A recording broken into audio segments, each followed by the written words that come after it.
Serious and you're looking for a Christ man, the one who's anointed with the Lord, with the Spirit of the Lord to do his will, I'm that nigga.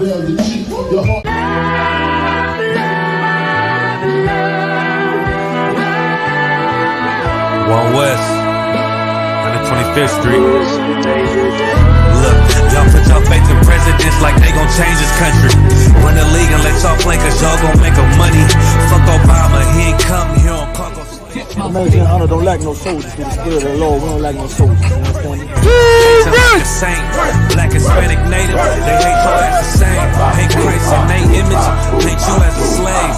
God ain't all love, scriptures say he hate African soft niggas, they know we not the same. School to prison pipeline to get you off the streets. Put you in the cell, toilet connected to the sink. Molested as a kid, she prostituted as a teen. The byproduct of Martin Luther King dream. They just took the yoke off, my nigga, we ain't free. We living bleak in these wastelands of poverty. If you don't know the truth, then the lies sound promising. Prophecy, gift and the curse. Dylan started killing, they was sitting in church. Black folk forgave him, man, this shit is absurd. You should never love your enemy, that shit ain't gon' work. Yeah, fuck dying on your knees, you better die in glory. Man, I joined the I.S.U.P.K, taught me the art of warring. I took a nigga life like mine to be recognized. I feel that pain every day, it can't be reconciled. Pops banging, my sister a prostitute. My brother got life, and somehow I still found the truth. War ready, no cowards, no excuse. Fuck reparations, you can't bandage no open wounds. Blood on the leaves, body swing hung from a noose. I was on a run in Nashville and I found the truth. I called the school, classes being held by the shock on my life. I want to be a gangster like a cop. Do this for my brothers, real brotherhood. Everything we do, we got it out this book. My nigga, I can never be no African. U.P.K the only authorized acronym.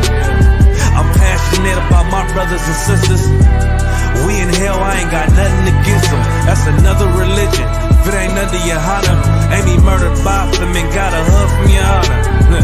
That's the way out for a coward in my observation. They don't fear the Lord, they indoctrinated. Wolves in sheep clothing, Joe Osteen. Real priests bringing back black royalty. One West on my headpiece, ranking order. Can't let them trick me off the streets, I gotta raise my daughter. I got brothers at the border ducking ICE agents. I got the name change, it was life changing. My family thought it was a game. Put on all black, they said I was going through a phase. It's more of us in jail than it was slaves. Aquí somos la Escuela Israelita del Conocimiento Práctico Universal. Hoy estamos aquí. Saludos como del General Yahanna na I.S.U.P.K. I.S.U.P.K. This is what Commander General Yahanna did. This is what he did. First camp, I cut off all my dreads. I took an oath when that oil hit my head. Niggas capping like they lids. I'm a priest, I never stick no fork in no pig. I was dead till I found out how to live. This brotherhood taught me how to be a man. I came back to my roots, I had to dig. A couple gaps I had to bridge.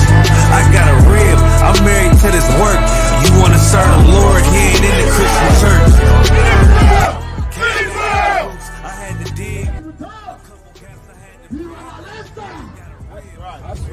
That's right. You wanna serve the Lord, he ain't in the Christian church.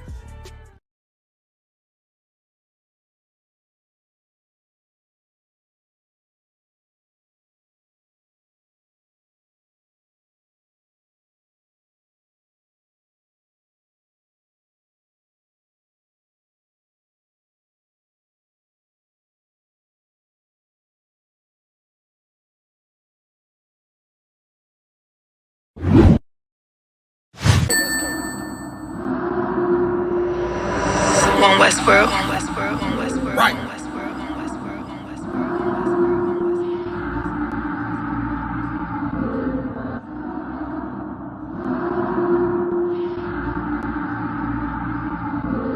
Everything is lawful. One Westworld. The pressure on. I remember bringing nothing home. Make it little just to make it known. Steady, ready, better watch your tone. When I was 5'7", I was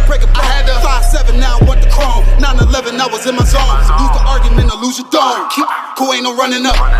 Damn, now I'm coming up. They coming to kiss me, you dumb or what?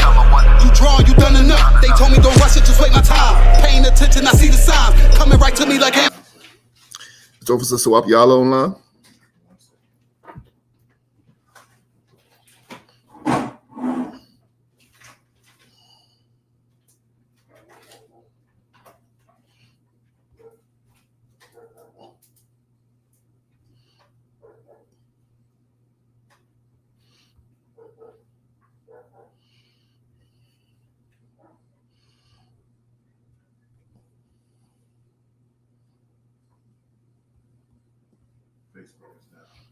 Say again?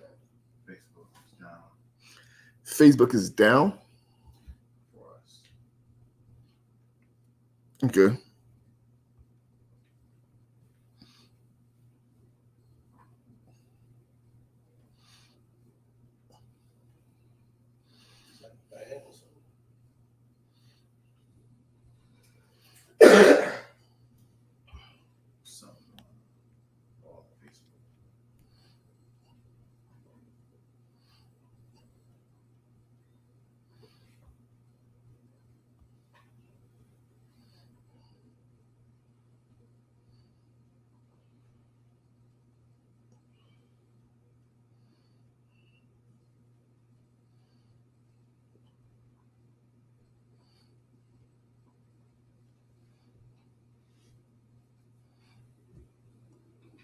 We're live, sir.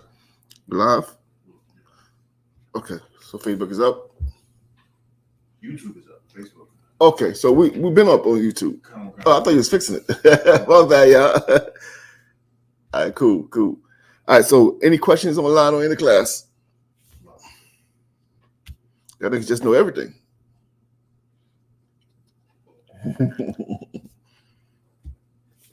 All right, today's topic. The God of the Bible, the God of Abraham, Isaac, and Jacob, is not a simp. I said, what do we mean when he says it's not a simp? What's a simp? What's a simp? There's a term that came up recently. I never used to hear that term before. What is a simp? Officer Shapak? My knowledge is like more of a term that was used, when it comes to dealing with women, mainly in the pimping game. If you're not a pimp, you a simp. Basically one who, caters to women. You know what I'm saying? Like a sucker for a woman. A sucker for a woman. That's the word I'm looking for. You understand what I mean? So when we say the God of the Bible is not a sucker, he's not a sucker. You understand? He's not a sucker. And I'm gonna explain to you why we're having this. We're talking about this today. Give me the book of Genesis, chapter 17, where the Lord made the covenant with our forefather Abraham. 17 and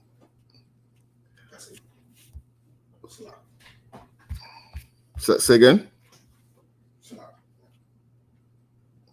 Go to verse 1. 17:1. Genesis 17, verse 1.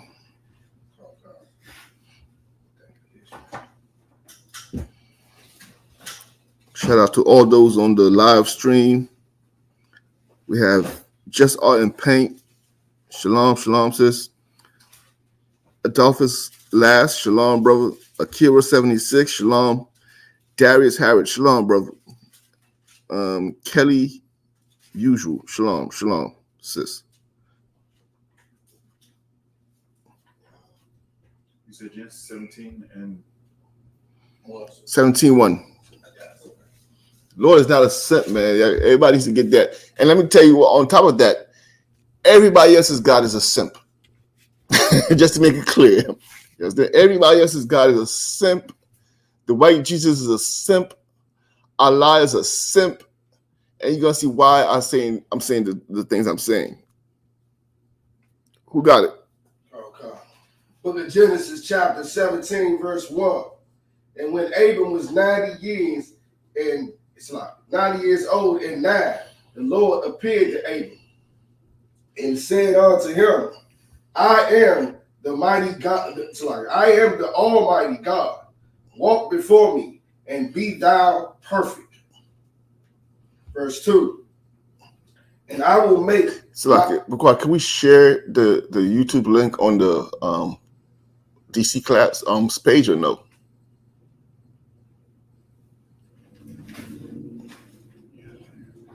Yeah, do that at least. One more time, Shabbat, please. So Book of Genesis chapter 17, verse 1. And when Abram was 90 years old and 9, the Lord appeared to Abram and said unto him, I am the Almighty God. Walk before me and be thou perfect. That's what the God, and we sang that before. When the Lord said, go ahead, Shabbat. With Job. You understand? And where else do you see that? Christ gave the order. Go ahead. Christ said, be perfect like thy Father in heaven. Right. So for everybody, first of all, who want to come up with the excuse, right, that nobody's perfect, this is what God said to your forefather Abraham. Read it again. Come. And said unto him, I am the Almighty God. Walk before me and be thou perfect. Be thou perfect. Let me tell you real quick. Anybody who says, nobody's perfect, nobody can be perfect, they never said that to the IRS. When the IRS told you owe $10,000, you paid $10,000.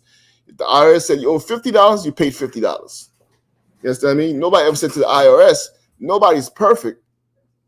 But when the Lord gives you an order, now you want to bring out the perfect card. Nobody's perfect.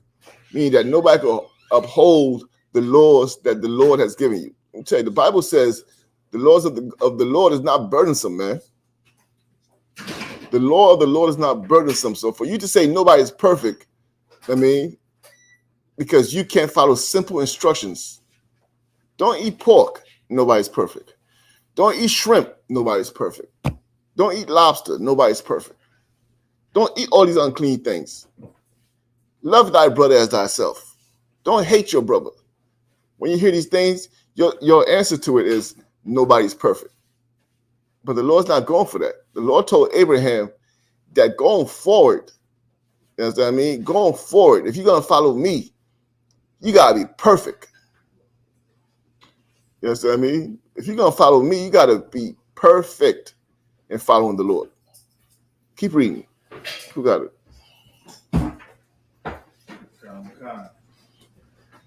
Verse 2. And I will make my covenant between me and thee. Shalom, brothers. And will multiply thee exceedingly. That's the agreement. That's the agreement. You understand what I mean? What does he have to do first? Verse 1. Walk before me and be thou perfect. Be thou perfect. Now, mind you, Abraham is coming from a heathen nation, a heathen people. You understand what I mean? Not a heathen, pagan, I should say. Pagan is the right word. You understand what I mean? A pagan people. So he's taking one man. You're saying something, Quash? Yes, Shalom. Hey, what's going on, Sabah? What's on in Christ? Abraham is coming from a pagan people. But if he's going to follow the Lord, he got to walk before the Lord and be perfect. You understand what I mean? What does it mean to walk before the Lord? Go ahead. Do what he tells you to do. Do what he tells you to. You understand me? But what's the metaphor to walk before the Lord? Think about it. Walk before the Lord. What's the metaphor? What does it mean to walk before him? And you're right. Go ahead, Shapat. Like represent him, like you're walking before him, like you're speaking for him. What do you do when you're walking before somebody? Go ahead. You're announcing. If you're walking before him, you're I would say you're announcing whoever you're walking. Leading the way? No. You're gonna lead the way for the Lord? Okay. Walk before the Lord means what? You're in front of him. Meaning you're not going to the right or to the left. You're walking before him. Straight path. Understand? Straight path. You're not going to the right or to the left. You've heard that term in the Bible before. Do not go to the right or to the left. Walk before him. Meaning the way he sees it, That's how you going. Go ahead, Shapa. It's like me, like thinking of people walking with their children, and you know the child is everywhere. You be like, walk in front of me. Right. You know what I'm saying? So I can see what you're doing. You know. Right. Understand? Go ahead, Bukwasha. Verse 3. And Abram fell on his face, and God talked with him, saying, As for me, behold, my covenant is with thee, and thou shalt be a father of many nations. Neither shall thy name any more be called Abram, but thy name shall be called Abraham. For a father of many nations have I made thee. Read verse 4 again. Verse 4. As for me, behold, my covenant is with thee, and thou shalt be a father of many nations. And when you read that part there, it's not my covenant is with thee, like it's with you. It's with you. What does that mean? What's the difference? I'm emphasizing the thee. My covenant is with thee. Meaning what? Go ahead. He's being very specific. Meaning? Only you. Only you. Understand? This is for you. This is for thee. He's excluding everybody else. You understand what I mean? And guess what? He's excluding Abraham's direct family. You understand? This is not my covenant is with you and your forefather. No. My covenant is with thee. I'm making a covenant right now with you. You understand what I mean? And he's excluding everybody else. Go ahead. Shapa, take it on the reading for me, please. Verse 4. Go ahead. Genesis chapter 17, verse 4. As for me, behold, my covenant is with thee, and thou shalt be a father of many nations. Neither shall thy name any more be called Abram, but thy name shall be called Abraham. For a father of many nations have I made thee. Go ahead. And I will make thee exceedingly fruitful, and I will make the nations of thee, and kings shall, and I will make nations of thee, and kings shall come out of thee. Now, this is where every heathen tries to find themselves in the lineage of Abraham and say, this is talking about us too. No, it's not. No, it's not. You understand me? This is talking about he's going to be father to the children of Israel. You understand me? Keep reading. And I will establish my covenant between me and thee. And by the way, Abraham here is not the only man on earth. He's not the only nation on earth. So when the Lord is saying thee, and I will do this with thee, he's excluding all the other nations. All these Hamites who think they come from Abraham, you're not from Abraham. You understand what I mean? All these Moabites, you're not from Abraham. You understand what I mean? Keep reading. Okay.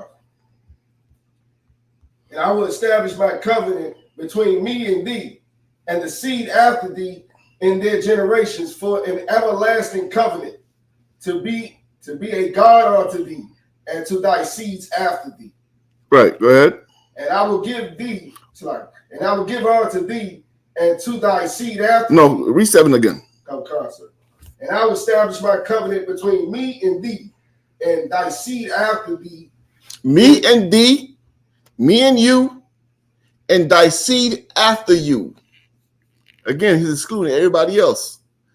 Again, there's many nations on the earth at this time. But the Lord is making a covenant with Abraham and his seed. Go ahead. And thy seed after thee in their generations, for an everlasting covenant. What kind of covenant? Everlasting. An everlasting covenant. What does it mean to be everlasting covenant? Forever, sir? Forever. A covenant that does not end. Understand? Everlasting, forever. Go ahead. Oh, God. Everlasting covenant, to be a God unto thee, and to thy seed after thee. No mention of the nations. No mention of the nations. Go ahead. Oh, God. And I will give unto thee, and to thy seed after thee, the land wherein thou art a stranger. And I'm going to give you the land where you are a stranger. Go ahead. All the land of Canaan. Mm-hmm. for an everlasting possession, and I will be their God. And that land of Canaan is where today? Right? Middle East. In the Middle East. All that land you see they fighting over there, that belongs to somebody. That belongs to somebody. You know what I mean? And anytime you hear somebody tell you, well, lineage don't matter, I always tell you, if you ever hear somebody tell you, well, bloodline and lineage don't matter, that means they're trying to steal something from that belongs to you. Right. That was for your father, that should belong to you. But since bloodline don't matter, they could take it from you. Right. You understand me? Why am I reading this? I'm reading this for you to understand the covenant the Lord made with your forefathers. Go ahead, Shaphan. I got the geography. Go ahead. The book of Genesis chapter 15, verse 18. In the same day the Lord made a covenant with Abram, saying, unto thy seed have I given this land, from the river Egypt unto the great river, the river Euphrates. Right. You understand me? All that land is yours. You understand? So I'm reading this to establish what? A covenant that was made on your behalf. There's a covenant that was made for you. Way before you were born. Your forefather Abraham made an agreement with the Almighty God that you would be a servant of his. It's not optional. You understand what I mean? It's not optional. You know what I mean? And here's the furthermore, not only is it not optional, but you don't have the authority to share that covenant with other nations. But for some reason, we think we can. You understand? We just read the original contract. That's what you call a contract. You understand what I mean? So that takes us to the book of Hosea. We're going to go to the book of Hosea. We're going to have to understand the book of Hosea is a very heavy book. It's a deep book. You understand what I mean? Most don't understand it. Most don't even understand what it's trying to say, even though it's cutting us. It's cutting the Israelites. It's cutting God's chosen people. You understand what I mean? It's directly cutting us, but we don't know it. We just see it as a story in the Bible. Right? But it's a direct cut. If you understand what's happening here in the book of Hosea, we're going to start in chapter 1 to understand this cut. Let me know when you got it. We'll go for chapter 1, verse 1. Oh God, the book of Hosea, chapter 1, verse 1. The word of the Lord that came unto Hosea, the son of Berai, in the days of Uzziah. Uzziah is the king at the time. Hosea is who? The prophet of the Lord. You understand what I mean? And you'll find this all the time throughout the Bible. You'll find the name of the prophet, and it'll give you what? In the days of the king that was ruling. You understand what I mean? It has always been the case. There's never been a point where there was not a servant of the Lord on the earth, man. You understand? You don't think there was a prophet in the time of Donald Trump? You don't think there was a prophet in the time of Franklin D. Roosevelt? You don't think there was a prophet in the time of give me somebody else.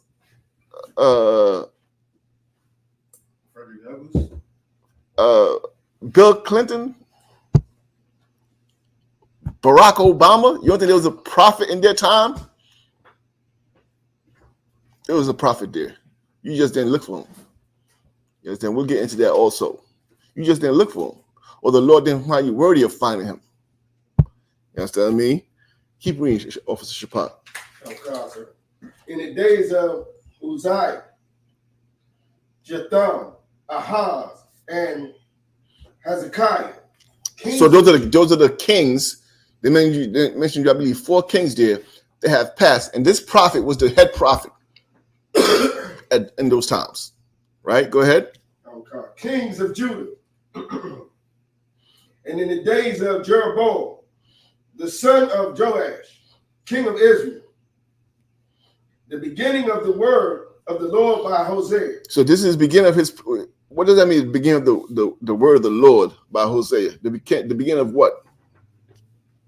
When he started prophesying for the Lord. His prophethood, his priesthood, his service to the children of Israel. You understand? I mean, many of you in the school, remember the day when you became a priest. You understand? You remember the day you got the oil poured in your head and you became an officer in here. You remember that day? Well, that's his anointing day when he became a priest before the Lord, a prophet before the Lord. Go ahead, Officer Shapat. And this is such a heavy metaphor, and you're gonna see why I'm saying it's a heavy metaphor. Go ahead, young man. These are kings of Judah. Which who? Uzziah. Yes. Okay. So all of those mentioned there are the kings that were ruling. So they came and went as he was a prophet. So he ruled. He was the prophet in their days. You know what I'm saying? Go ahead. Verse 2, the beginning of the word of the Lord by Hosea.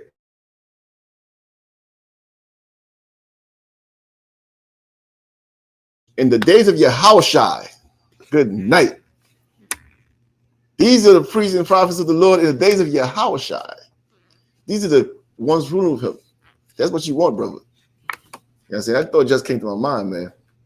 See Yahushua walk in the room, everybody say, Mashiach Paniyah. What? That's a day, man. That's a day that brings chills to my bones, man. Go ahead. In the beginning of the word of the Lord by Hosea, and the Lord said unto Hosea, go, take unto thee a wife of whoredom. You have to understand what's happening here now. We're about to understand something. What's the title of the class, Officer Mukwasha?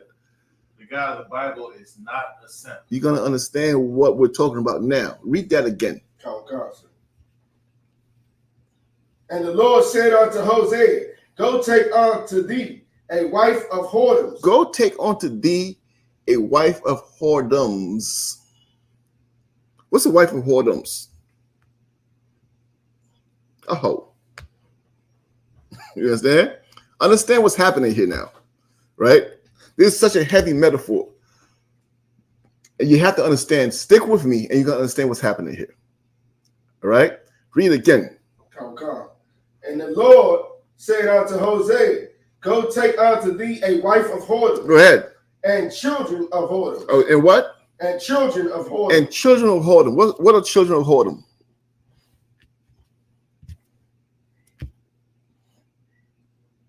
They follow what their parents told them? No. Well, to an extent, yeah. In a sense, yes. But no. What's a child of whoredom? Child that comes from whoredom. You know what I'm saying? Like, was born of whoredoms. Whoredoms. Which means what? That's all they know. No. You're on it. You're right. Go ahead. Many men? Yes, many men. Which means what? Shapat Dayak, you are not the father. That's a child whoredom. You understand? A child whoredom is a child who, read again from the top so you understand. Book of Hosea chapter 1 verse 2. The beginning. Go ahead. The beginning of the word of the Lord by Hosea. And the Lord said unto Hosea, go take unto thee a wife of whoredoms. Go ahead. And children of whoredoms. And children of whoredom. A wife of whoredom and children of whoredom. Keep reading. For the land have committed great whoredom. So and here's the cut. And we're going to understand this, right? Because we know what a simp is. You understand? So Hosea is taking the wife of whoredom and children of whoredom. What happens in the neighborhood when you have wife of whoredom and children of whoredom? How do people view you? What do people say about you, knowing that your wife is a whore and them kids ain't yours? What are you doing?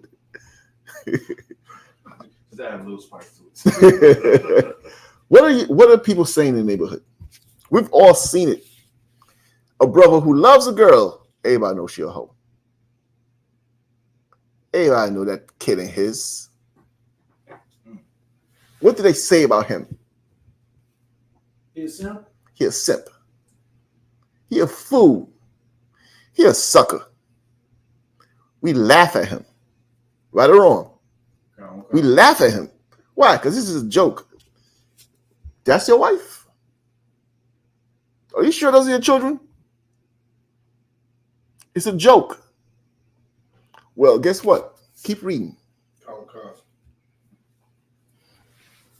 For the land have committed great whoredom. For what? The land have committed great whoredom. The land. What's the land? Who's the land? Who's the land that's committing whoredom? Salakia. Go ahead. Talking about Jerusalem. Who's this? This is Trooper Mafia. Trooper Mafia. Who's the land that has committed whoredom? Israel, Jerusalem. Israel. So what is the Lord telling you? Remember, we just read the covenant between Abraham and the Lord. So who do we belong to? The Lord. Who's the whore? Israel. We have whored. You understand me? Mm-hmm. He's telling you, just like you have the sense of humor to laugh at them, you think you're going to laugh at the Lord. You think people, the nation, not you, the nations are going to laugh at the Lord because you're a whore. Because we choose to step out the house and dibble in and dip into Christianity, Islam, Valentine's Day, birthdays, Christmas. When we have a covenant, a contract that we should be serving the Lord. That's the metaphor here. So this metaphor, that's why Christ, if you listen to Christ when he's speaking to the Sadducees and Pharisees, one of his favorite terms to call them is ye hypocrites. He calls them a bunch of hypocrites. Why? Because they say one thing and do another. Now, we are hypocrites. Any brother who laughs at somebody like Will Smith is a hypocrite if he's not serving the Lord. Because that means you understand what a whore is. So why are you a whore? You understand? Keep reading. Okay. Stop me if you have any questions. Any questions online, please let me know. Departing from the Lord. Verse 3. So he went and took Gomer. Salakia, go ahead. Someone online, Tommy, made a comment. Says this is not the home of the truth. IUIC and GMS are they accept me and West Africa because I knew we were Israel like you. You brothers are hypocrites. Okay. Who IUIC and who? GMS. Those are the whores. Those are whores. Because they have forsaken the covenant the Lord gave them and went and found this wild African from wherever the hell he's from. Right. You understand what I mean? When the Lord was making the covenant with Abraham, his people was on the earth. There was not Abraham from Abraham. The Lord didn't go to them. You understand me? But who doesn't want to be the children of God? Right. Of course you want to be. We'll see, bro. We'll see, man. We'll see, Ham. You Hamite. We'll see. You know what I mean? That's one thing I have to say to all the heathen who think they're the real Jews. We shall see. Right. When that judgment comes, when the Lord comes, you're going to find out that you're not who you claim to be. You know what I mean? You have a home. Where in West Africa are you from? Ask him where in West Africa is he from? What village? What language they speak? What do they eat? And you'll quickly see this is not your people. You know what I mean? Go ahead. What's his name? Timothy? Tommy? Keep reading Shabbat. How you gonna go in there and say IUIC and GMS accept me? That's that like both of them accept you? You ain't put two together yet? Two whores have accepted you. We're not whores in here, man. Right. You understand what I mean? You rejected here. This is where that's like somebody going to the whorehouses. Different every whorehouse they welcome it, but when they come to the Lord's house, they stop at the door and say, "What's your registry? Who's your father? Nah, African, you can't come in here. Right. We're not whores in here. We're not looking for numbers.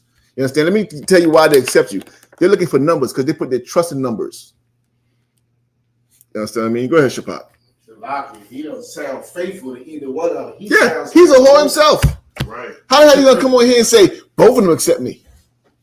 Could you imagine a woman saying, well, both those guys accept me? Both of them, I'm in both their best. They both accept me. You're a whore yourself. Salaki, Shapat. I'm sorry for cutting you off. Go ahead, say it again. So like I was saying, he ain't faithful to near one of them. They passing him around. Yeah. Right. Yeah, they both accept me. Right. So you in bed with both of them. Keep reading, Shapat. One more time. Which verse you on? Verse 3. Go to verse 2 one more time. This African just threw me off just now.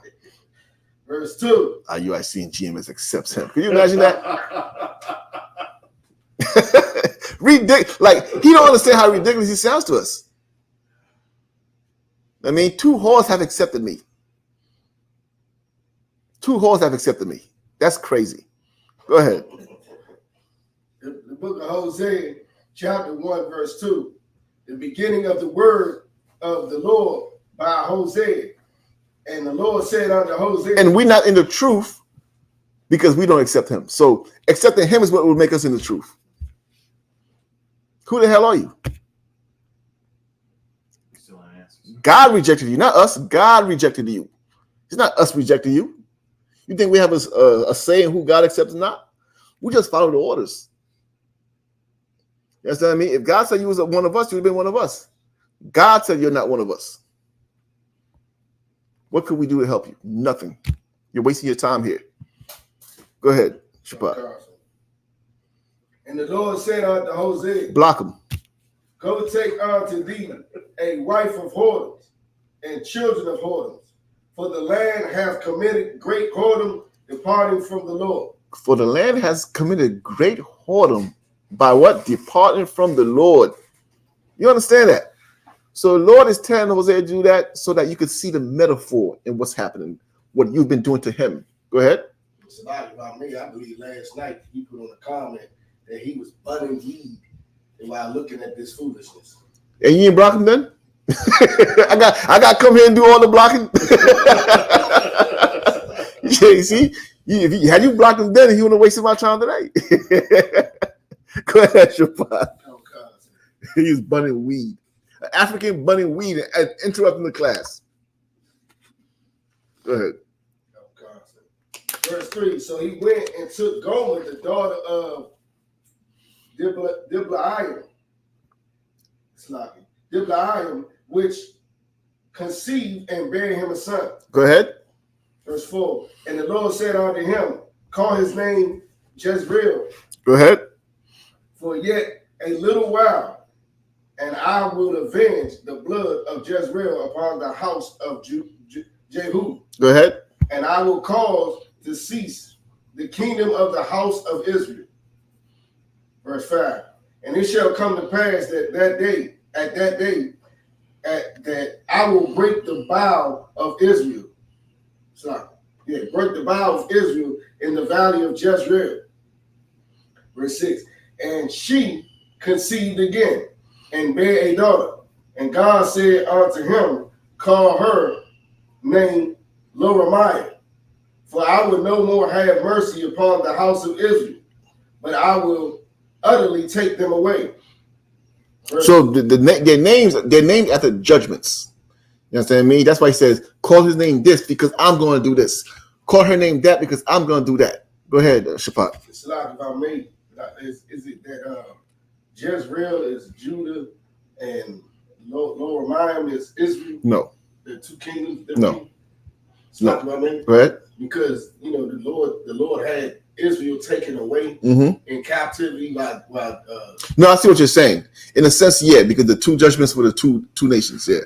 But I'm talking about the name is judgment, basically. Constant. Right. But I'm just like the judgment, the Jezreel judgment was for Judah, and the Loramiah judgment was for Israel. I don't want to put it that way because that's not how it was broken down to me. Constant. I see what you're saying though, but that was not how it was broken down to me, so I can't really confirm that because I didn't ask that question. It's a good question to ask. Kat Mashak or Jerome Muhammad, you could ask them that question. They'll be able to tell you that for sure, but I can't confirm. Go ahead. Go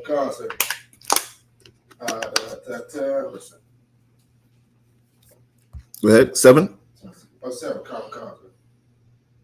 Verse 7. But I will have mercy upon the house of Judah and will save them by the Lord their God and will not have them. Is that where we have 7? Go ahead. But I will have mercy upon the house of Judah and I will save them by the Lord their God and will not have, and it's like, will not save them by bow, nor by sword, nor by battle, by horses, nor by horsemen. But he's giving you the prophecy in the future, how he's going to end up saving the children of Israel. You understand what I mean? He will save the children of Israel, right? But before that happens, keep reading. Verse 8. Now when she had weaned Loramiah, she conceived and bare a son.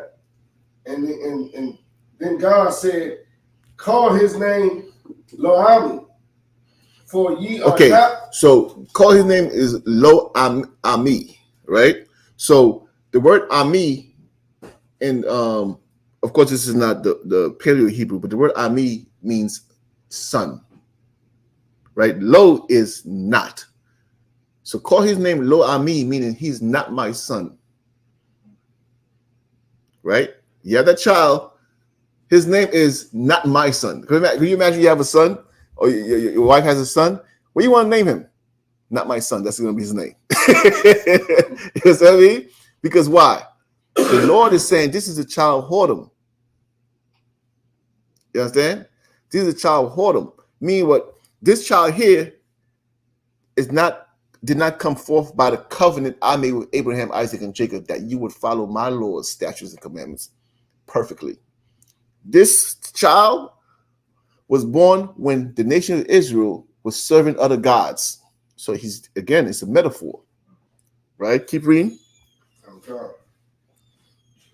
Number 9, one more time. Verse 9. Then said God, call his name Lo-Ami, for ye are not my people. Because what? Ye are what? Ye are not my people. There you have it right there. That's what his name means. Right? Go ahead. And I will not be your God. I will not be your God.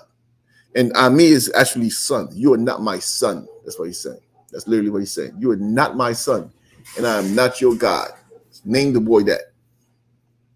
Right? To show you, again, the Lord is not tolerating simping. He's not going to overlook it. He's not going to say, well, I've been raising them all this time, you know what I mean? You know how the simps do? When you come and find out the child's not yours, and they're crying in the courtroom, and they're saying, I'm still going to raise him like his mine. That's not the Lord. Name him Lo-Ami. It's not my son. Go ahead, Shabbat. The Christian church got Joseph all the way for a son. Oh, yeah. Like his fiance showed up pregnant, and he was just like, oh, well, I'm going to do the right thing. Yeah, exactly. You know what I mean? That's not this. The Lord is not going to take a child, hold him, and say, this is my son. If you think you're going to celebrate all these evil holidays and worship all these pagan gods and do all these evil things, and you think you're going to call yourself by the Lord's name, the Lord's going to reject you. Right. The Lord don't need you. You're not his child. He's going to reject you. He's going to reject your mother. Who's your mother? Israel, the nation. You know what I mean? That land is sitting there without you in it. Jerusalem is the what? Mother of us all. Mother of us all. You're not there. Jerusalem is nothing, and you're nothing. You know what I mean? Everybody's rejected. Everybody's out the house. Everybody's now a bastard son in the streets, orphans with no father, robbing, unaliving, going to jail, dealing drugs, doing all types of evil manner. Why? Because you don't have a father right now. Because guess what? I let that hoe go with you a long time ago. You're not my son. Lo-Ami. You know what I mean? Keep reading. Oh, God, sir. Let me know if there's any questions online. Verse 10. Yet the number of the children of Israel shall be as the sand of the sea. Even though you're not my child, you're going to continue to multiply. Go ahead. Which cannot be measured, nor numbered. And it shall come to pass that in the place where it was said unto them, ye are not my people. It's going to come to pass in the place where you was told that you are nobody. You have no identity. Who are you before slavery? We don't know.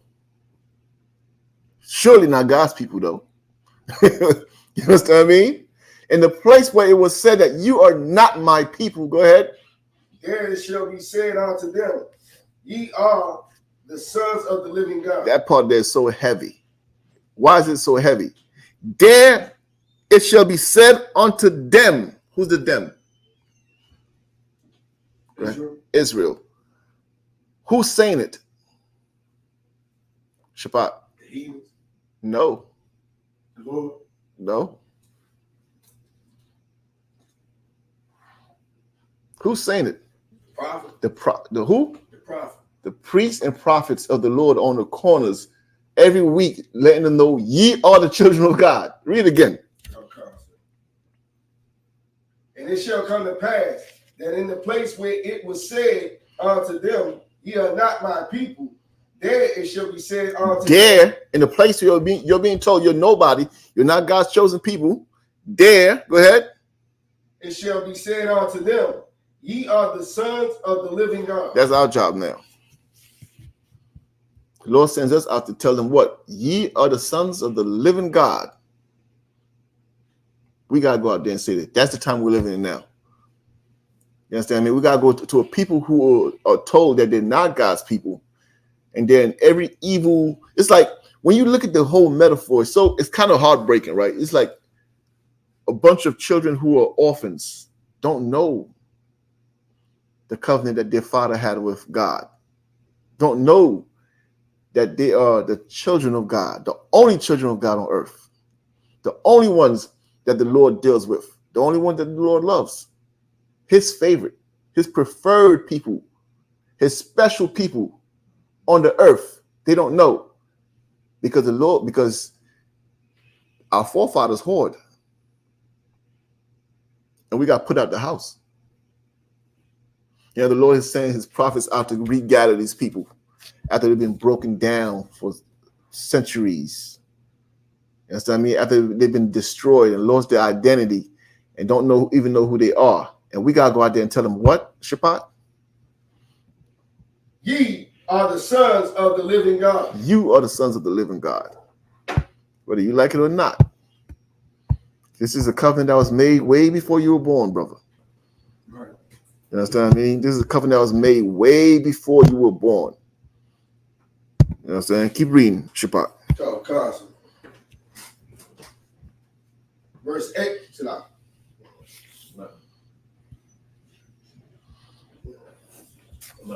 11, sir?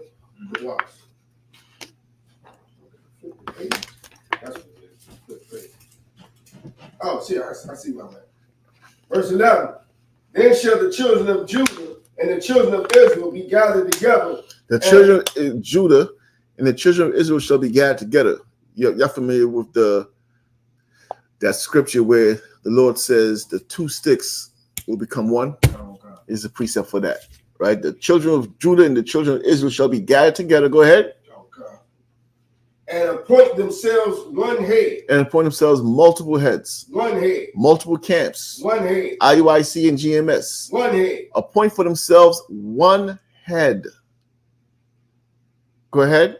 And they shall come up out of the land, for great shall be the day of Jezreel. One head, Timothy. One head. They'll appoint. Not both.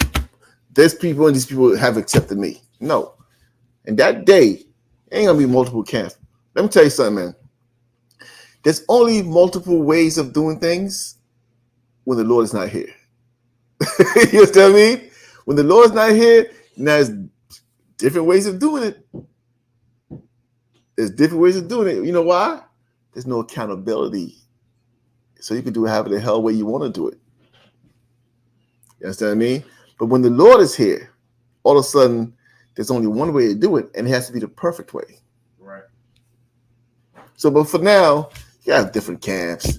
They could break off into more camps. They could break off into more camps. They can get their own teachings. They can get their own philosophies, own ideas.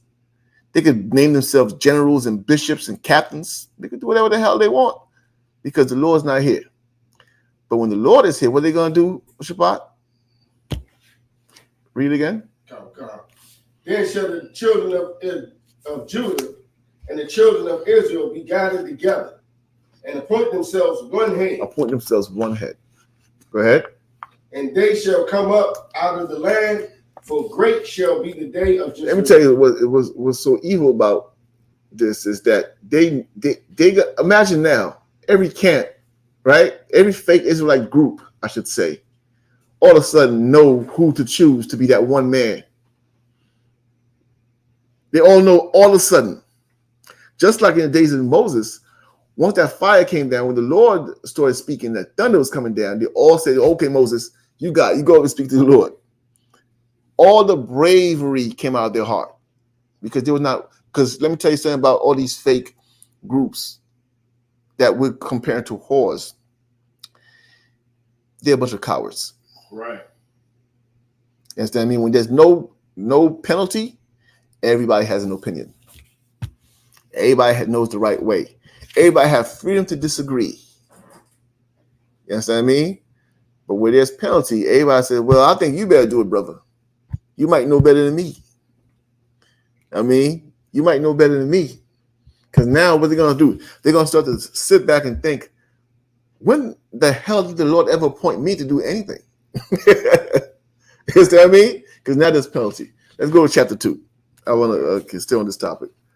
Any questions online?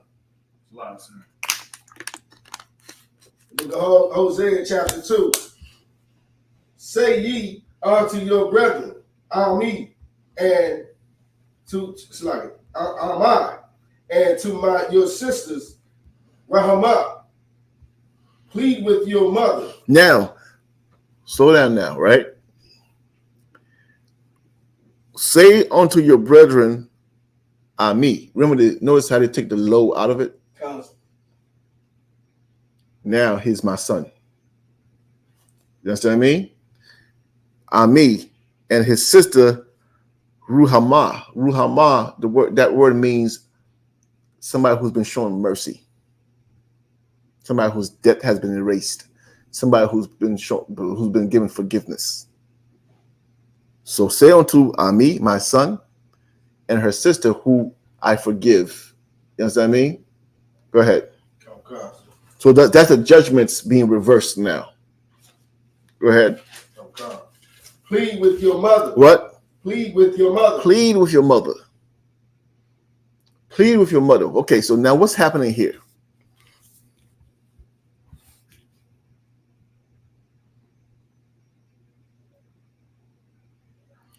What's happening here? Go ahead, brother. Israel asking for mercy. You're onto it, but not Israel. Go ahead, Shabbat. The prophet is trying to get Israel, now that the curses is up, to come back to the Lord. So who's Ami and Ruhama in this metaphor? Israel and Judah? No. The curses? No.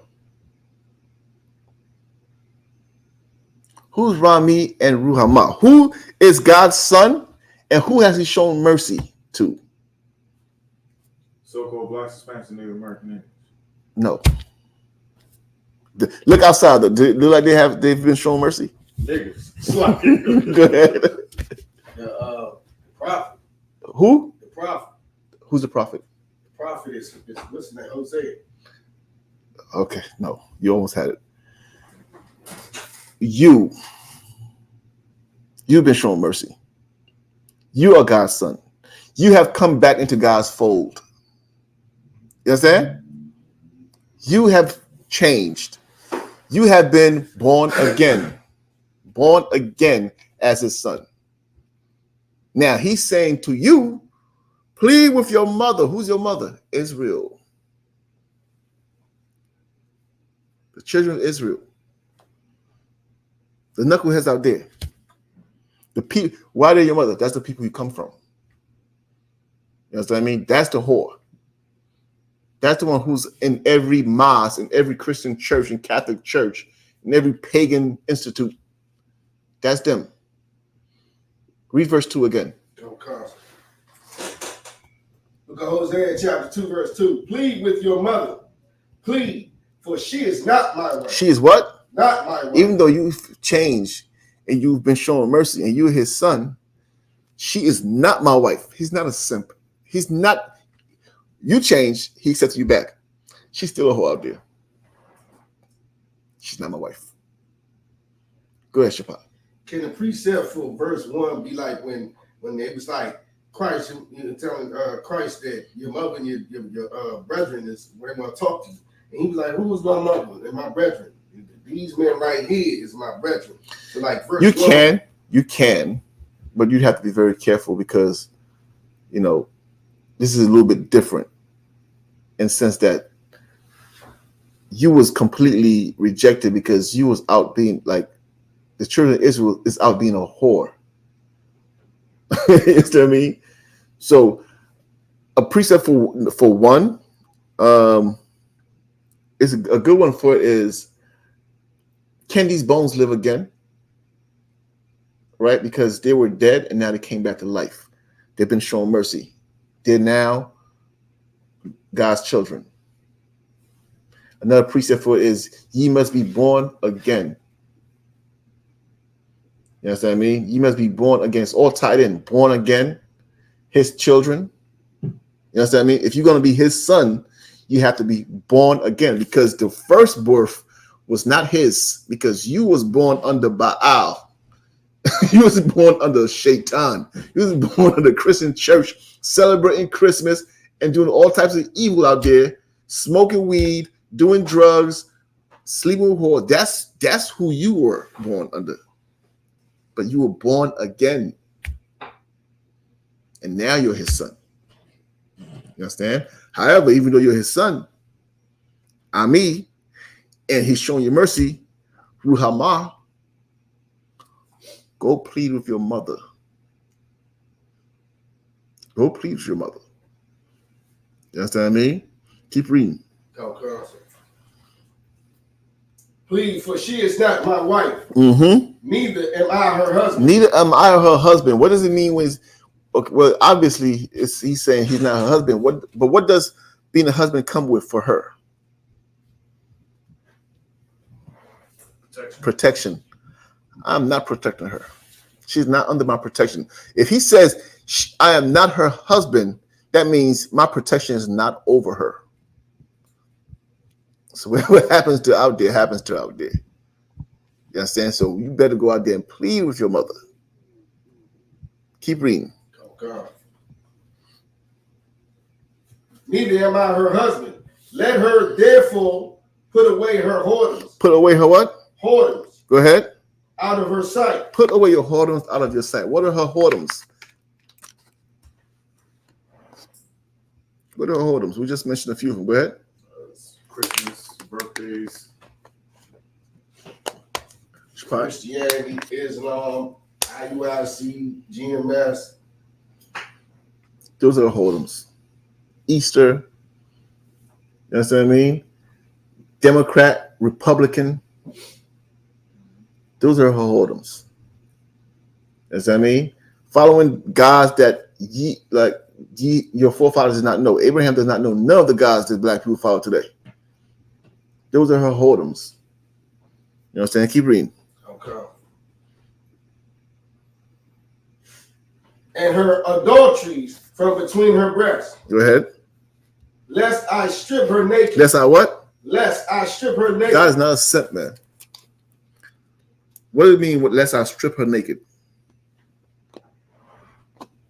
Go ahead. They completely take my covering away from her. And do what to her? Go ahead. And show everybody her, her issues. Therefore, Should be exposed. and I'm looking for a word. One word. What am I going to do to her when I strip her naked in front of everybody? Embarrass her. Go get your mother before I embarrass her. You know what I mean? Go get your mother. Plead with her. Plead with her because I'm about to embarrass her. That's the Lord's order to you as somebody who's been shown mercy. Get your mother before I embarrass her in front of everybody. And as you can see, we are completely embarrassed. If you want to see how embarrassed you are, some of your most popular women are Sexy Red and what's the other one that was twerking for Kamala? You're embarrassed. You're completely embarrassed. You know what I mean? Because imagine that if that's your mom, you're embarrassed. Go ahead, wash it. It's like this chick got a Sexy Red got a lip gloss line coming out, and she has the most ridiculous names for each of these lip glosses. One of them is like yellow discharge and gonorrhea. Look, brother, if you don't understand this metaphor that the Lord is giving you about whoredom, and you see it every day, you understand what I mean? And especially these Christians, if you partake in it, like Christ said, ye hypocrites. You understand? Ye hypocrites, especially if you, let's say you don't partake in it. Let's say you laughing at Sexy Red. But you are in the Christian church, you're a hypocrite. Right. Because you don't see the metaphor. The Lord is teaching you something with this whore.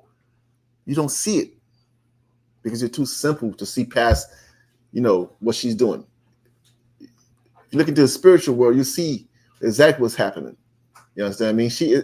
The Lord is embarrassing you by stripping them, by just stripping them naked and showing how simple they are, how foolish they are, how lustful they are, how much of a sellout they will be for a little bit of fame. Why? Because I am not your husband. You don't have my protection. You know how many people that have in the past and will do, are doing that and will do in the future, women who have lost their husbands and end up prostitutes? People don't really talk about that.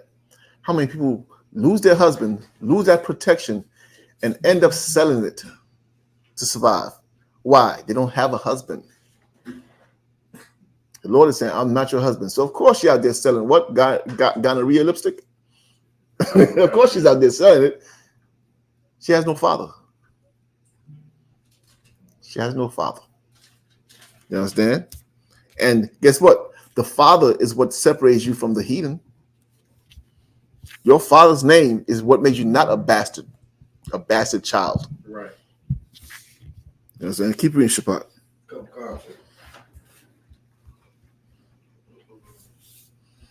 Lest I strip her naked and set her as in the day as she was born, and make her as a wilderness, and set her like a dry land, and slay her in thirst. That's if you didn't understand that what's happening here, you experience all of this throughout your captivities.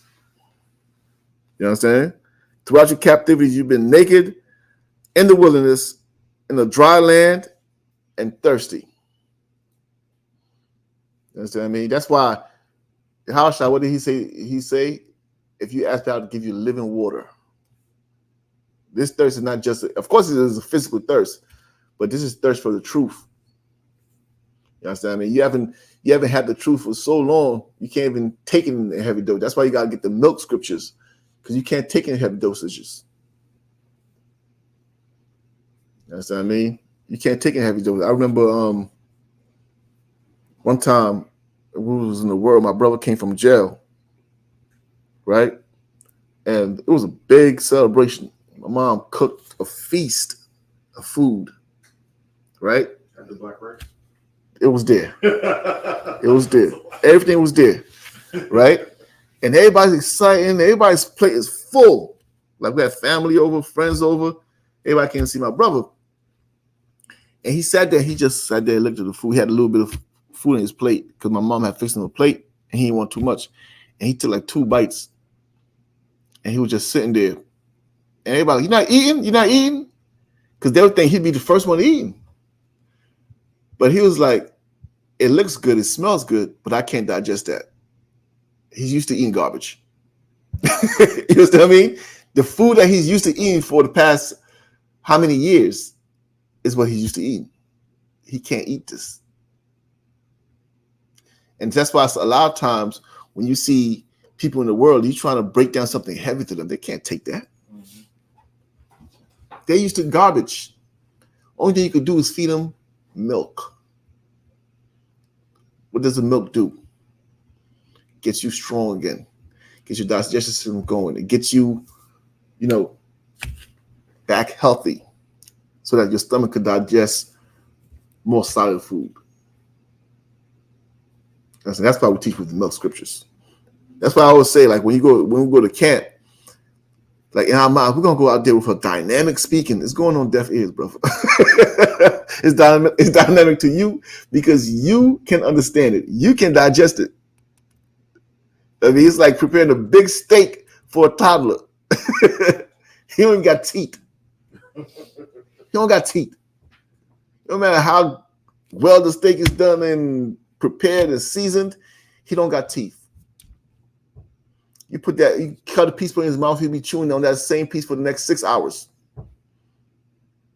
When he goes to sleep, the piece of steak will be on his pillow. The same one he's been chewing for the last 6 hours. He don't got teeth for it. You understand me? Where was that? Keep reading. Verse 4. Even though if the brothers have anything to say online also, Salaka, I don't want to ignore them. Swap is there? So, Mataya? Most likely. Anybody else there? Officer Shar is there. We train that as well. Officer Shar, Shalom, most likely Christ. Go ahead. Verse 4. And I would not have mercy upon her children, for they be the children of whoredoms. And again, remember, that's why I was saying earlier, those who are showing mercy, it's not everybody. Because they're still out there. The Lord is still, like, even though he's showing you mercy because you've changed and you've been born again, that's not his wife. Those are not his children. You go plead with them. You understand me? You go plead with them because the Lord's ready to embarrass them more. You know what I'm saying? He's ready to embarrass them more. That's why you better go plead with them. You understand what I mean? Go ahead. Somebody was saying something online, Salaki. No, that was a Shar giving us. Okay, most on Christ. Go ahead. Verse 5. For their mother have played the harlot. Their mother was what? Have played the harlot. This is Israel, man. Their mother has been a whore. She's played the harlot. You understand what I mean? She's been a whore. I can't say, I wish I could say the word whore like Captain Mashak say whore. He's been a whore. I can't say it that way. I mean, but that's what Israel has done. Again, you've been in every mountaintop worshiping every god. I guarantee you, if there's a new religion coming out today, Israel's in there. If there's a new celebration, Israel's there. If the LGBTQ is walking, parading down the streets, they're there. They're right amongst them. They're a bunch of whores. And the Lord's not going to associate himself with that. The Lord told Abraham, walk before me and be perfect. That's the order. All that other stuff, you're going to the right, to the left. You're a whore. You understand me? Walk before me. Walk the straight path. And like Shabbat says, where I could see you. I don't see you on that mountain over there worshiping Allah. You understand me? You're going to go circle some rock. Circle some rock and kiss some rock. And that rock is going to magically forgive all your sins. That's what you want to worship? That's what you want to worship versus the Lord. The heathens there, they could do that. That's their God. You're whoring with their God. Right. They're not invited in here. By the way, let me tell you this. We are the most tolerant people. We're the most tolerant group of people. We're not telling no Arab to come and worship our God. He's not allowed to. He should stay where he's at. We're not telling that West African Timothy to come where he should stay where he's at. Why would I go to over there to try to convert him to what we believe? He should stay where he's at. The Africans could stay where they're at. The Moabites could stay where they're at. Keep your culture. The East Indian can stay where they're at. We're not here trying to convince nobody. Why? Because God never made a covenant with them. Right. Never. The Lord told Abraham, and through your seed shall my name be called. I'm paraphrasing.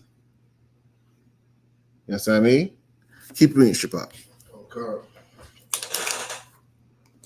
They think we're bullies and stuff like that only because we say stay with your people.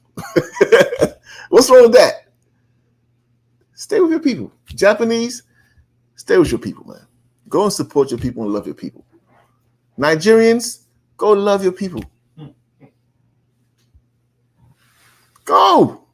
We're not holding you and telling you, hey, Christ, have you ever seen us go to a Chinese man and say, hey, Christ was a black man? It got nothing to do with him.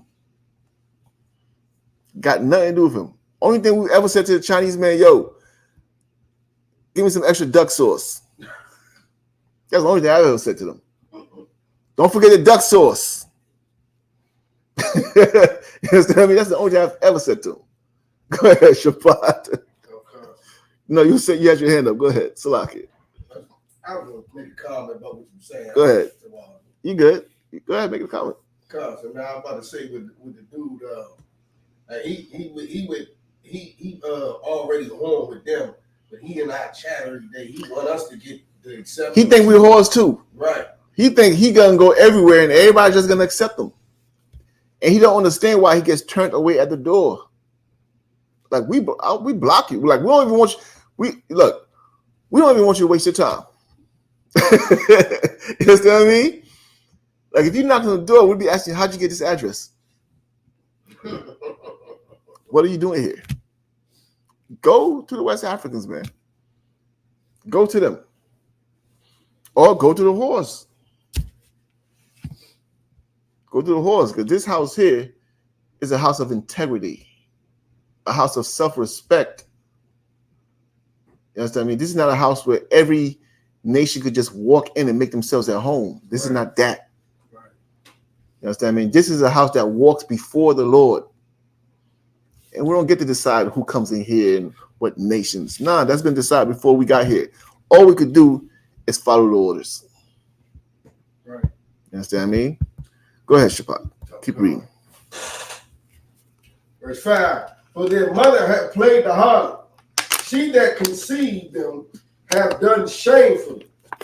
For she said, I will go after my lovers. I will what? Go after my lovers. I will go after my lovers. This is you, Israel. This is you getting ready. What's the next holiday? Halloween. After that, Thanksgiving. After that, Christmas. You're going to go after your lovers. In between that, your birthday, you're going after your lovers. You understand me? Go ahead.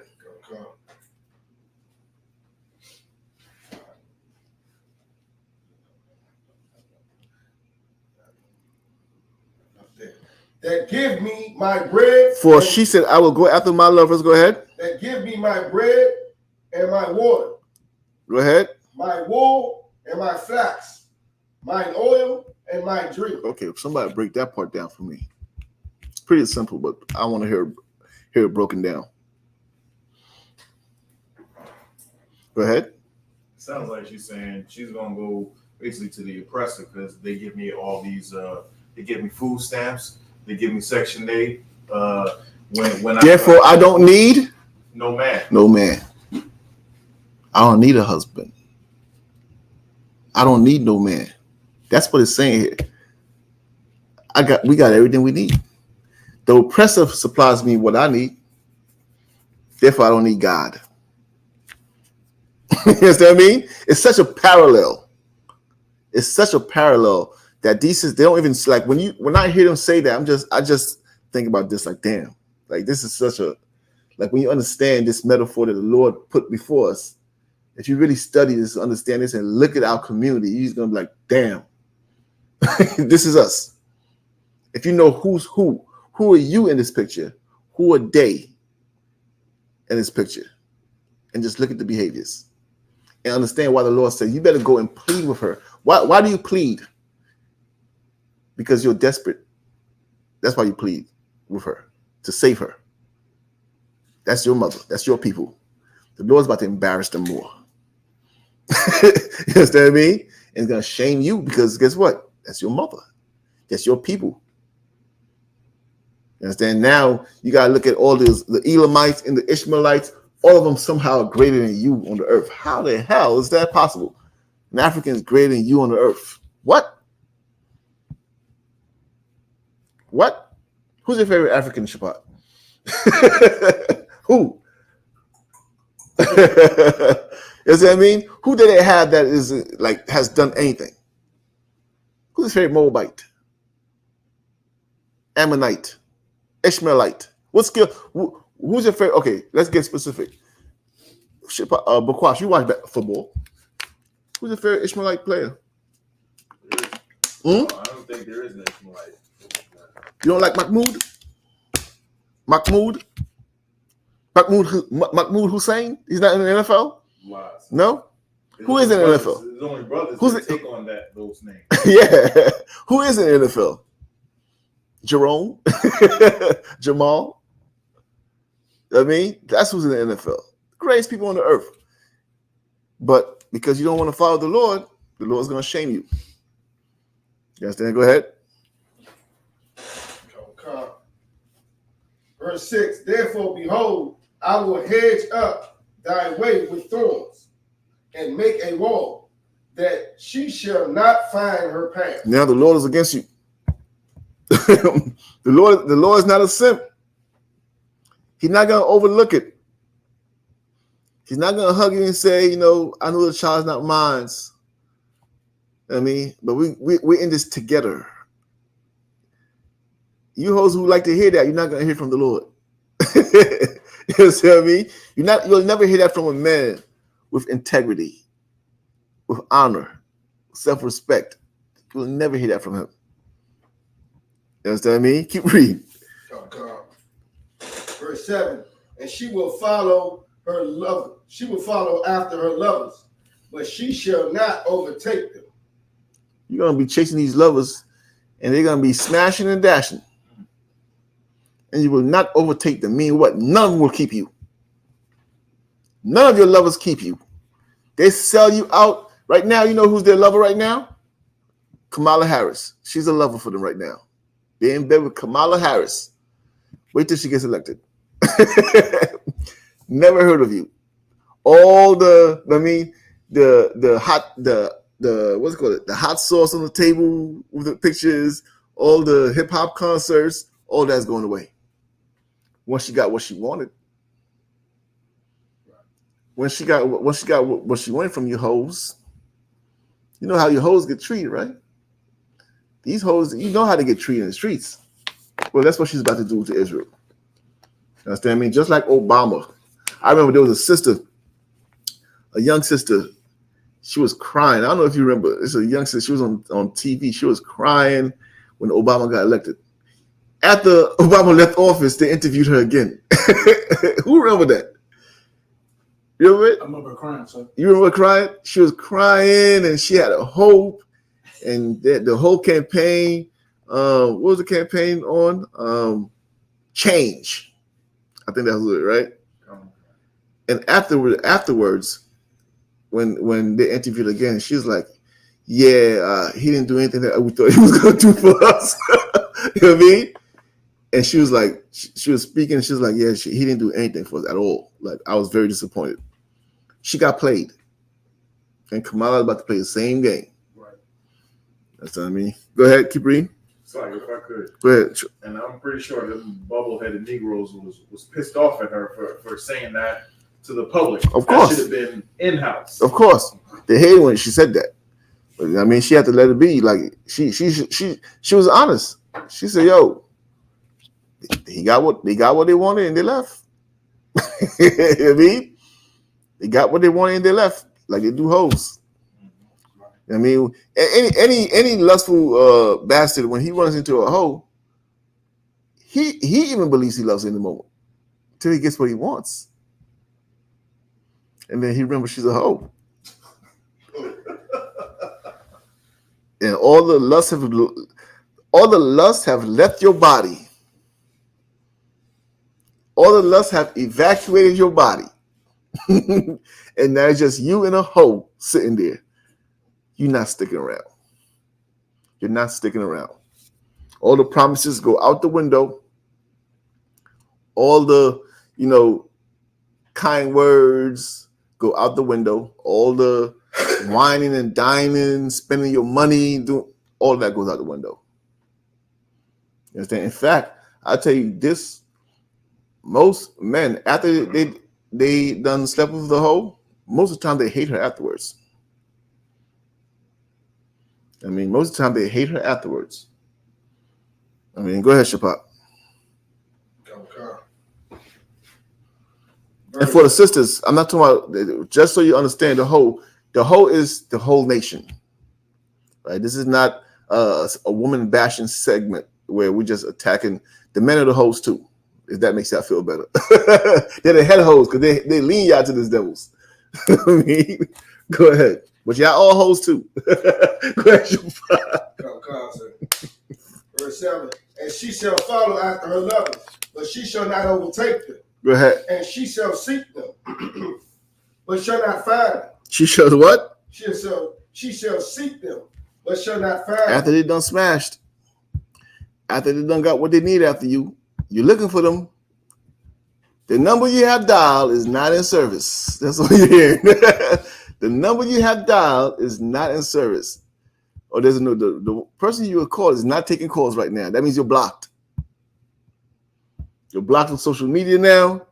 You're blocked on all the apps. You're blocked on the dating apps. You're blocked. He got what he wanted. Keep reading. Okay. But shall not find it. Then shall she say, I will go and return to my first husband. I will what?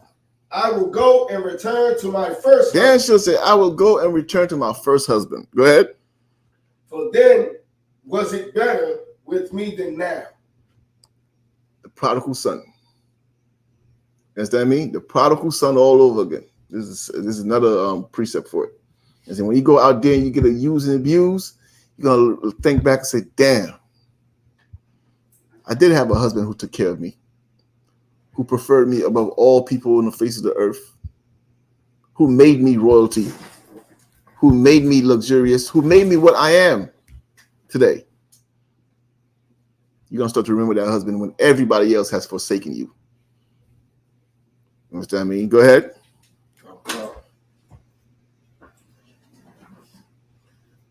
Verse 8.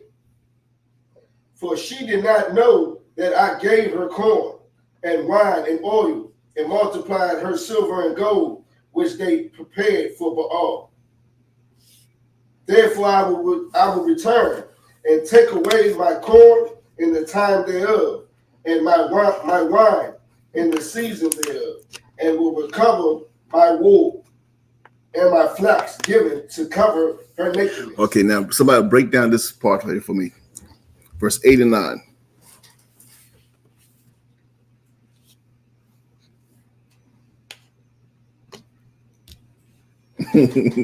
Somebody break down 8 and 9. Understand 8 and then 9.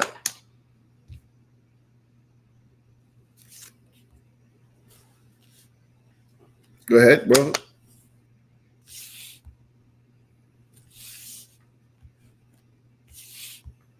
So in verse 7, right? She said, I did have a husband. Now that these people don't want me, let me return to my husband. Verse 8 says, for she did not know that I gave her corn and wine and oil and multiplied her silver and gold, which they prepared for Baal.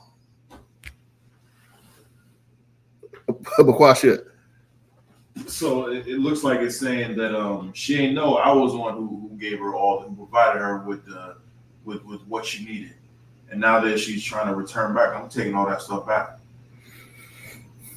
Okay, no, it is the Lord who said, "I'm the one who gave her all these things, which they prepared for Baal." Okay, to make it simple, she wanted to be. Go ahead. So like sir, so she remembered, right, that uh the Lord gave us everything that we needed, right? And then we gave all of our we gave all the things that the Lord gave us, and we gave it on to the heathens. But he's going to take it back from the heathen and soon to return it back to us. You're onto it. No, right? Come. She don't know the thing that she was given to Baal. She thought it was in her own power or in her own hand.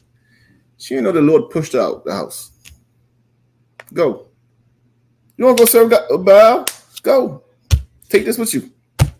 You hoe. You understand? The Lord ain't no simp. He ain't begging you to stay. Go and do it. Go and do it. You understand? Now in verse 9, therefore I will return and take away my corn in the time thereof, and my wine in the season thereof, and I will cover my wool and my flax given to cover her nakedness. Meaning what? Shabbat. Ben said he was the one who pushed her out to think she was getting all that from them. You know, saying, go ahead and go get it from them. Now I'm going to make sure they don't even give it to you. Now you're completely by yourself. They don't want you. I don't want you. Now what? We should explain the next verse. Read the verse. You're gonna tie it together now. Okay. Verse 10. And now I will discover her lewdness in the sight of her in the sight of her lovers, and none shall deliver her out of mine hand. The Lord ain't no simp. You know what I'm saying? Don't go out there and play the hoe and think you just crawl back however you want and just remember, well, you know, ain't nothing out here. I do remember I had a husband. Let me go back to him. That's not how you return to the Lord, man. You gotta repent. Because the only reason this hoe here, the only reason she wants to return to her husband is why? Because nobody want her and she's falling on hard times. But she didn't know the Lord was telling her to go. The Lord was not trying to keep you from going. The Lord ain't no simp. He ain't no sucker.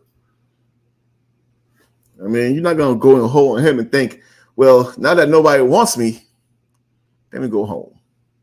No. And I will discover her lewdness in the sight of her lovers, and none shall deliver her out of my hand. That's what the Lord had to say about that. You understand what I mean? I remember there was one of the most evil punishments I think could happen was that hot box. I think they depicted it in the movie The Django. Right? That was an actual hot box. It was a casket made out of metal. And they'd put you in that casket and bury you alive for a couple of days in that casket. A tight casket made out of metal. And the sun is hot. And you underground for 3 or 4 days. Imagine you're claustrophobic. You imagine that's what they did to you. And the Lord said, enjoy. That's what you chose over ruling over the earth. Now the heathen putting you in metal caskets and burying you. Enjoy. You prefer that, then take it. Come across the transatlantic ocean like sardines. Enjoy. That's what you preferred. I told you are special people above these people. You want to go under these people. Enjoy. The Lord is not no sucker. He ain't begging nobody to serve him. He's not hoping one day you have a change of heart. He's going to embarrass you. And like he said to us, go and plead with your mother. You understand me? Because this shame will be yours also. Because she's embarrassed, you're embarrassed. You know what I mean? And again, if you ever looked at Will Smith like a sucker, you should understand this. If you ever looked at Dwayne Wade like a sucker, you should understand this. You'll never look at the Lord as a sucker. Never. The Lord won't allow it. You understand what I mean? The Lord won't allow it. And you want him to be a sucker. You know why you want him to be a sucker? Because this time you're the hoe. That's why you want him to be a sucker. But he ain't no sucker. He ain't no simp. He ain't no coward. He don't need you. He made you great. You understand what I mean? Keep reading. Select, because you had your hand up. No? Okay, keep reading. Verse 11. I will also cause her mirth to cease, her feast days, her new moons. Remember, this is after she said, what? I did have a husband before. Let me go back to him. You think you're sliding back that way? Nuh-uh. You're not. Therefore, I will cause her what? I will also cause all her mirth to cease. What's mirth? What's mirth? Shabbat? Like enjoyment. Joy. Happiness, singing, dancing. Mirth. Laughing. Mirth. Go ahead. Her feast days, her new moons, and her Sabbaths, and all her solemn feasts. All those solemn feasts. Go ahead. And I will destroy her vines and her fig trees, whereof she hath said, these are my rewards that my lovers have given me. And I will make them a forest, and the beasts of the field shall eat them. That's what the Lord is saying.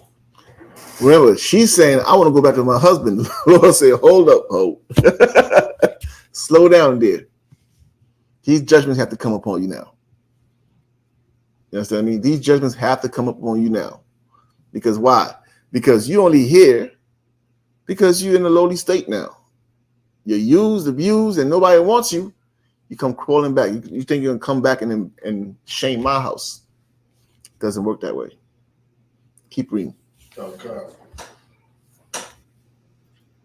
And I will visit upon her the days of Balaam,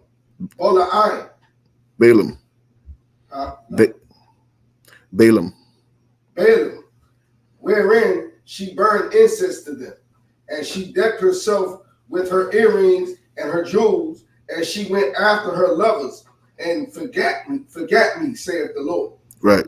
That's what I mean. The Lord will visit upon those days. When he says, I will visit upon her those days, it means because of what she did, she'll get judgment for those days. Judgment will come upon her. Right, go ahead. Okay.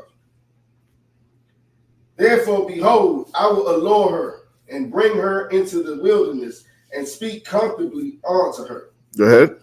And I will give her vineyards from thence, and the valley of Acre, and it's like the valley of Acre for a door of hope, and she shall sing there, as in the days of her youth, as in the day when she came up out of the land of Egypt. But then, well, here's the good news. The Lord's going to have mercy on you. He's going to remember the covenant he made with your father, your forefather Abraham. You understand? He's going to hear or see the efforts of those who he does call Ami, his sons, and he has had mercy on them. You understand me? So he will forgive her eventually, which is the good news, because she needs the forgiveness, but before the forgiveness, she had to get the judgment. You understand? Keep reading. Okay. Verse 16, and it shall be at that day, saith the Lord, that thou shalt call me Aisha. Aisha, that means husband. And that day you will call me husband. Go ahead. And shall call me no more Ba'ali. Ba'ali, mean you will no longer serve Baal. You understand me? You're going to return to the Lord, but you're going to return properly to the Lord. You understand? How can you return properly to the Lord? You're going to have to be born again. Meaning what? What you did never happened because you're born again. You're a new nation. You're a new people. Hence the new covenant that you read about in the New Testament. You understand what I mean? Meaning that the people who did this, and you'll see, okay, same thing happened during the time of Moses and Joshua. When the Lord sent Joshua and Caleb to go and spy in the land, and they came back and they were afraid to go. And the Lord said they will never go into that land. That generation had to completely die out. That nation was never going to go into that land. They had to die. Their children went into the land. That was them born again. That was the new generation. They got to go into the land. That nation that was a bunch of cowards would never go into that land. The Lord was not going to honor them with that. Same thing here. Right now, what you're seeing now in these last days is a new nation being born. You understand what I mean? That's why I did plead with them coming to the Lord, because I know you was born out of whoredom, but this is our shot. You're said to go back and serve the Lord. Because guess what? Our mothers could not go back. Our fathers could not go back. They were not allowed to. Like, that's why a lot of people, they look at their father. Like, our fathers didn't have the truth, and they couldn't get the truth. There was no shot. You know what I mean? Because of the sins of whoredom. Right? Keep reading.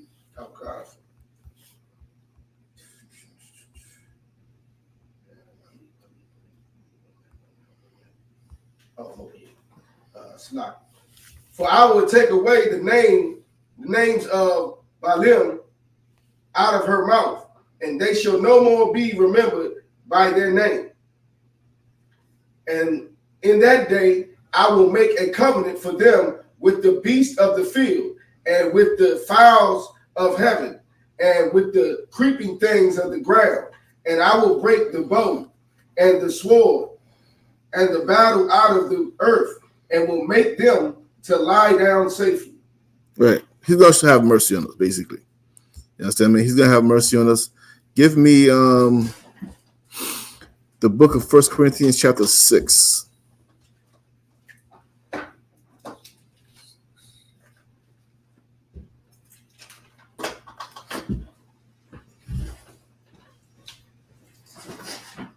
First Corinthians chapter 6.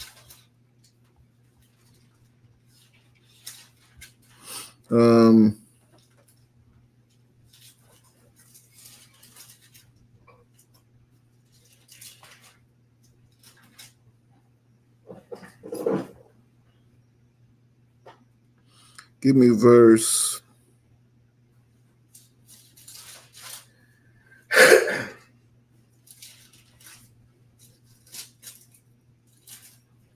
Start verse 16. Okay. Book of 1 Corinthians chapter 6, verse 16. What? Know ye not that he which is joined to an harlot is one body? For two, saith he, shall be one flesh. Right? If you are, okay, somebody break this down for me. Read it again. Okay. Verse 16. What? Know ye not? Do you not know? Go ahead. That he which is joined to a harlot is one body? For two, saith he, shall be one flesh. Break that down. Why am I bringing this out? Know ye not that he who is joined to a harlot is one body? Bukwasha. What it's saying is, if you, what those sisters say, if you lay down with dogs, you're gonna get fleas. If you're gonna be with a hoe, you're gonna have them hoe tendencies with her. You're a hoe too. He who lays down with a hoe is one body. Don't you not know it says the two shall become one flesh? If you're sleeping with a hoe, you're a hoe. You're one body. Go ahead. Is a comment online. Go ahead. Question from an Amir Nasir. says, who, he's saying Jews, but I'm thinking it's Jews. He says, who are the real Jews? I have a hard time believing the so-called Jews of modern times are the chosen people. Their actions make me question their authenticity. That's a bit, what's his name? Amir Nasir. Where's he? Okay, Amir, where are you from? What's your nationality? And where's your father from? His nationality. All right. Go ahead, Shapat. Okay. Read from the top. Go ahead. Okay.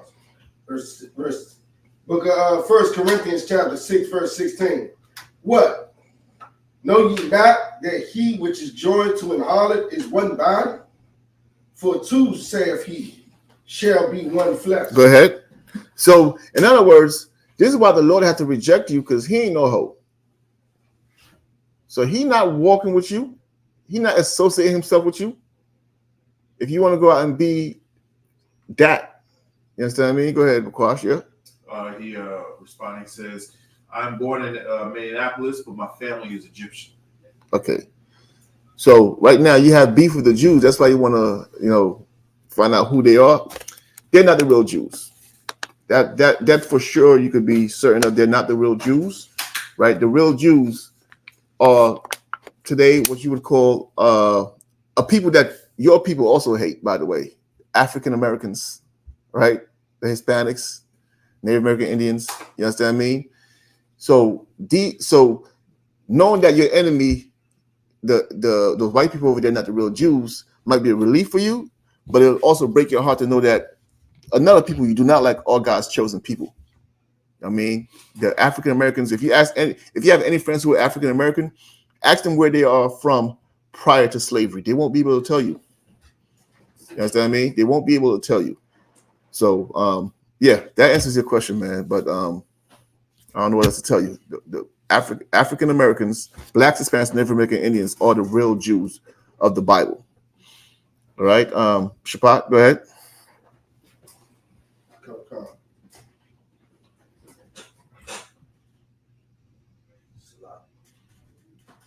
Is he Arab or like? Because what is he? Because Egyptian, that means you live on the land. You understand what I mean? A lot of Arabs. I'm gonna tell you something about the Arabs too. By the way, everybody's talking about colonized white people colonizers. Them Arabs are some colonizers. They're the Egyptians. They're the Syrians. They're the Palestinians. They're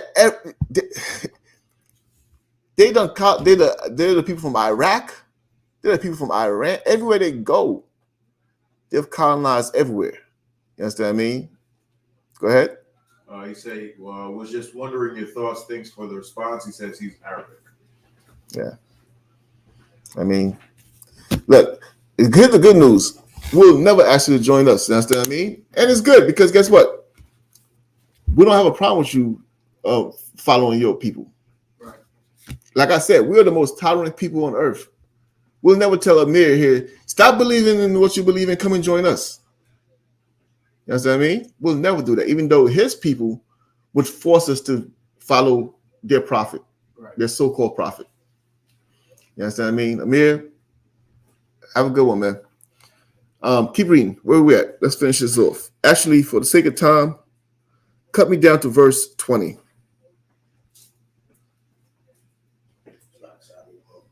Go ahead. Somebody read verse 1 Corinthians 6:20 for me. 1 Corinthians chapter 6, verse 20. For ye are bought with a price. For ye are what? Ye are bought with a price. You are bought with a price. You understand, Israel? You are bought with a price. God made a covenant with Abraham. You understand? You are bought with a price. Go ahead. Therefore glorify God in your body and in your spirit, which are God's. That's it. You understand what I mean? That's the bottom line. That's what you have to understand. We are here to serve the Lord, and that's it. We're not here to go and try to find the gods of the Arabs, the god of the Africans, the god of the so-called white man. You know what I mean? The god of the Chinese. We are separate people, and we are to remain a separate people. And you can see it now. Has joining other nations helped us? No. They've only hauled us out. Right. That's what I mean. You to what, brother? Say again? Okay, no problem. All right. Any questions online? Someone said something, but it just doesn't make any sense. What did it say? Dr. J. Smithers, PhD, says, irrefutable lost sheep. Exodus 23:21. Beware of him and obey his voice. Provoke him not, for he will not pardon your transgressions, for my name is in him. His name is in who? Yahweh Shai is Jehovah. That's like Yahushua is Jehovah.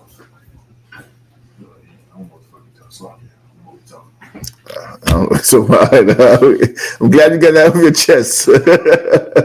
That's what I mean. And let me tell you something else before we wrap it up. Stop smoking, man.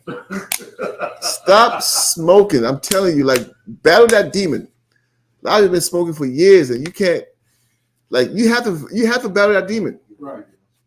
You have to battle that demon. You can't keep smoking and think you can teach anybody anything. Look, don't. This is the whole point of what we're just reading. You can't leave the world or leave the streets, as they say, the way you want to leave the streets. Right. You gotta do it the way. If you offend the Lord and you left the Lord, you gotta come back on His terms. You can't come back on your terms, believing what you want, thinking what you want, feeling what you want. You understand what I mean? That brother, whoever he is, who said that, it's probably a brother. He's proud as hell. Right. You understand what I mean? He's not even on topic. He thought that was heavy what he had put there, and he, like, no matter what the topic was, he was gonna post that. That's a demon. Right. No matter what the topic is, he's not even addressing the topic. He just went into some whole thing. We don't, like, to the point we don't know what he's talking about. But in his mind, he done told us. He done put us in our place. Right. If you hear him talking to his friends, he's like, yeah, I go online and check them all the time. In his mind, it's a demon. Right. In his mind, he just checked the hell out of us, and we gave us something to think about. When in reality, he didn't say nothing. You know what I mean? He said, brother, stop smoking. Get off drugs. Stop being weak under your woman. You understand what I mean? But again, as we were just reading, the Lord's not gonna. The Lord ain't no simp. Right. You understand what I mean? Whatever God he just mentioned there, the Lord don't know that God. All right. With that, we'll pass the class over to the priest and offer some Kwashia.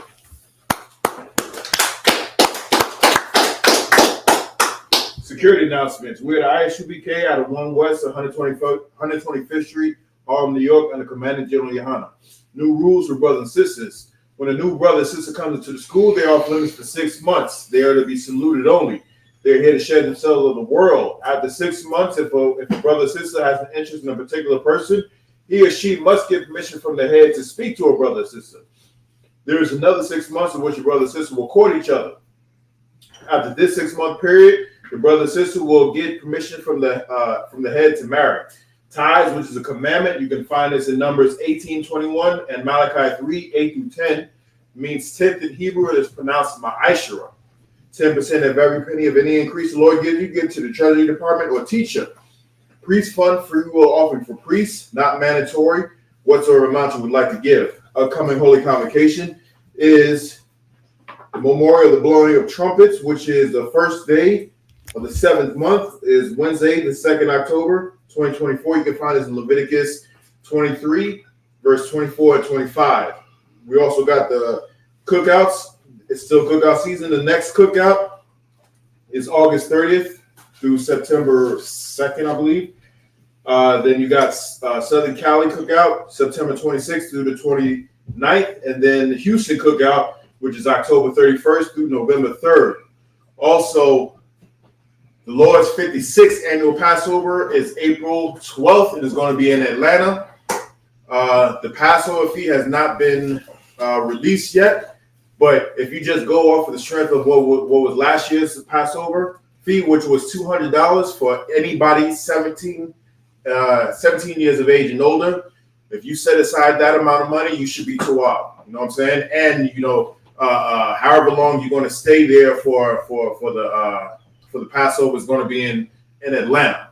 Again, this is mandatory. This is what the Most High has commanded us to do.